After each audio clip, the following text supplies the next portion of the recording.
امام جعفر صادق رحمت اللہ علیہ بیٹھے تھے کہ ایک آدمی نے مسئلہ پوچھا.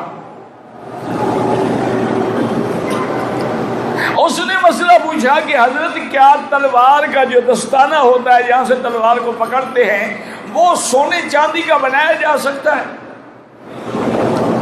کیونکہ سونا پہننا جو ہے مرد کے لیے حرام ہے، لیکن اگر تلوار کے اس دستے پہ لگایا جائے سونا یا چاندی کا کام کرایا جائے وہ جائز ہے. آپ نے فرمایا کہ ہاں جائز ہے.